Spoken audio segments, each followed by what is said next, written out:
প্রিয়, কারোর সাথে একটু রাগ গোসাও করতে পারতাম, কিন্তু সেখান থেকে মুক্ত হয়েছি একজন অলিয়া উলিয়ার দরবারে, অলিয়া উলিয়ার মাটিতে। আল্লাহ তাআলা আমার জীবনের সকল কিছু অপরাধ, পাপ, গুনাহ এই উসিলায় মাফ করে দিতে আল্লাহ একটু উসিলা করছে। সেই উসিলা আল্লাহওয়ালা, আল্লাহর ওলি। আল্লাহ বলেন দুনিয়ার ভিতরে আমার ওলি, আমার পাগল, আমার ফকির, আমার দরবেশ, আমার মাস্তান, এটা আমার পক্ষ থেকে তোমাদের কাছে মেহমান। মেহমানকে তুমি কখনো অপমান করিও না, কষ্ট দিও না। আমার মেহমানকে যত তুমি আদর করবা, সম্মান করবা, ভালোবাসবা, ততই আমি ঋণী হয়ে যাব। আল্লাহ আমাদের কাছে কর্জে হাসানা চায়, ঋণ চায়। আল্লাহ বলে আমাকে উত্তম ঋণ দান করো, উত্তম ঋণ দাও। আল্লাহ তো অভাবী না, তারপরে কেন ঋণ চায়? এই ঋণটা কিভাবে? আল্লাহর পাগল যারা, তাদেরকে যদি আপনি সেবা সুস্থতা করেন, যতই যাই হন, কোন দরবারে আপনি 10টি টাকা যদি নজরানা দিয়ে থাকেন অন্তরের ভক্তি নিয়ে, এটাই দেখবেন কত হয়ে গেছে। এটাই হইল আল্লাহ ঋণ চাই। আমরা অনেক সময় ভক্তি দেই, গুরুরে ভক্তি দেই খালি হাতে, এটা কিন্তু ঠিক না, কখনো যায় না। কইলে কইব যে দেহ হ্যাঁ গো ভক্তের টাকার লেগা লোক। বাবা ভক্তের টাকার লেগা লোক না, তোর ঠেকা সারণের লেগাই এই 10-5 টাকা যাই দেশ।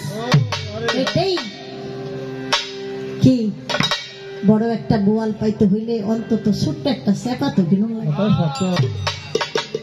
ছোট্ট একটা দৃষ্টান্ত আমি দিলাম, সেজন্য দিলাম যে আপনি একটা আবেদন নিবেদন করবেন, একটা বিপদে পড়ছেন, সেখানে একটা আর্জি জানাইবেন, সেখানে কিছু সামান্য দিতে হয় না? আগে কিছু নজর নেওয়াজ দিয়া তারপরে আপনি ভক্তিটা দেন। যদি দয়াল সেটা হাতের তুলে কবুল করে, মালিক সেটা পূরণ করে দিবেন। মালিক এজন্য 2-1 বাচ্চা আইসা ভক্তি দিয়া চলে যায়, সোর বাপে টিভি দেয়, আপনি মুখ তো করামো কিছু কইেন না, গরিব আমি গরিব হোক, কিন্তু 10টা টাকাও তো আসছে নাকি? ও তো স্বভাবের গরিব। আর গুরুর কাছে আইসা যদি ওইভাবে ভক্তি দিয়ে কিছু দেয়, অবশ্যই কামিয়াব হয়ে যায়। এই দরবারে তো অনেক ভক্তরা আছেন, একটু চেষ্টা করবেন আগের থেকে যে দরবারে যাবো কিছু থুয়ে দিন, দেখবেন কেমনি বরকত হয়ে গেছে। এটা হলো বাস্তবতা, এটা হলো বাস্তবতা। আমি একটা গান এখন রাখবো, কারণ আমি যেখানে যাই আমার ফরিদপুরের একজন সাধক আব্দুল হালিম চিশতি আল নিজামী বাবা, আপনারা জানেন যে আব্দুল হালিম চিশতি নিজামী বাবা কমলা রঙের জামা টুপি পরে গান করতেন। তো এটা আসে তার বাউল সঙ্গীত, বিচার সঙ্গীত, এর ভিতরে লিখেছে যে আমি একদিন স্বপ্নে দেখলাম আমি মদিনায় মনোয়ারায় চলে গেছি, সেখানে আমার পেয়ারা হাবিব উপস্থিত হয়ে আমার মাথায় একটা কমলা রঙের টুপি দিয়ে দিল। আমি সেই থেকে কমলা রঙকে পছন্দ করেছি। আমার পরপারের সেই মুর্শিদই আমার মদিনায় গিয়ে আমাকে এই মাথার তাজ। তাই সেই বাবার একটি গান আমার গাওয়া হয় না, এখন আমি সেই গানটা গাবো। এটা আমার একটা ক্ষুধা রয়ে গেছে। গুরুর রূপ সাগরে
শুনেছিলাম এরপরে একটা ভাই ছিল শহীদুল্লাহ ডাক্তার, সে চলে গেছে আব্দুল রশিদ।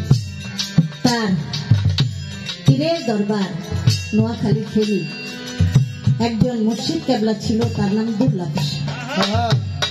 শুনেছেন দুল্লা পীর সাহেবের দরবারে আসরের নামাজের পরে কাউরে রাখে না, এই জন্য কেউ থাকেও না।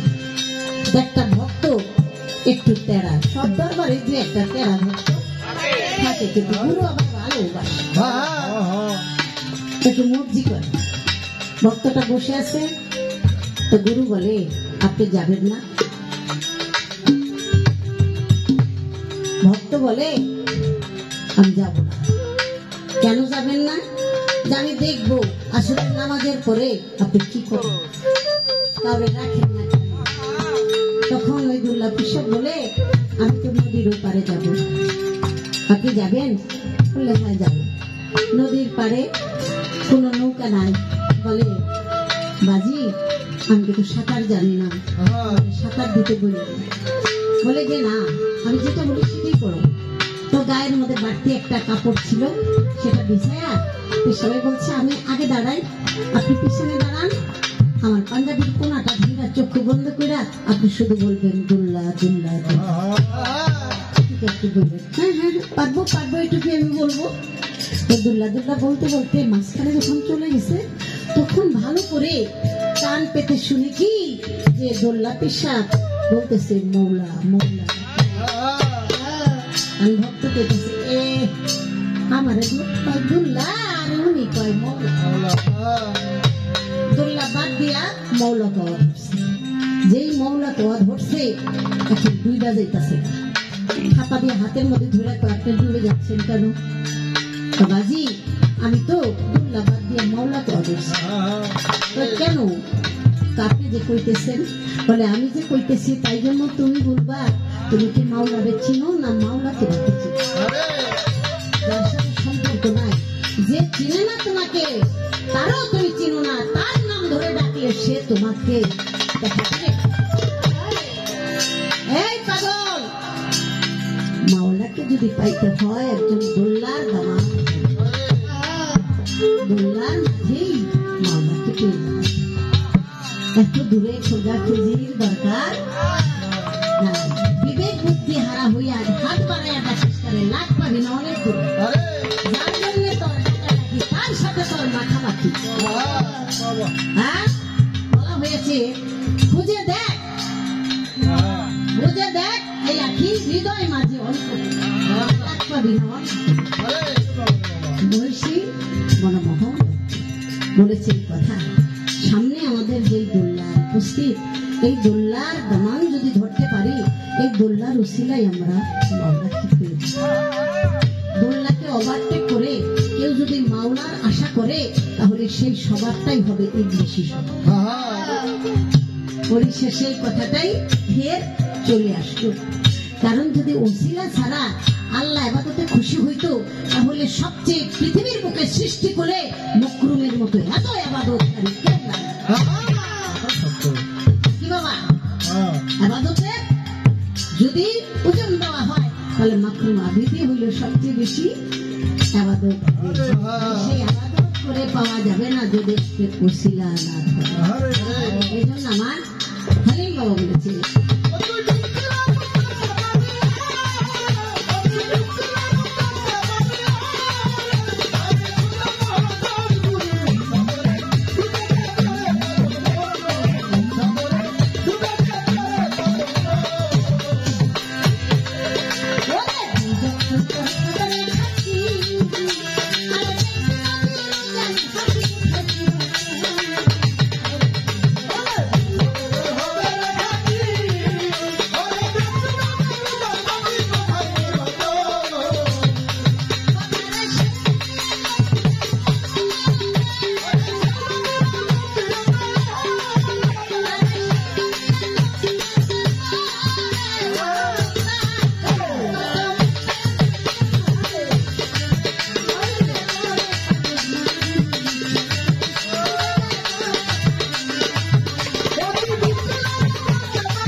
ওরে পাগল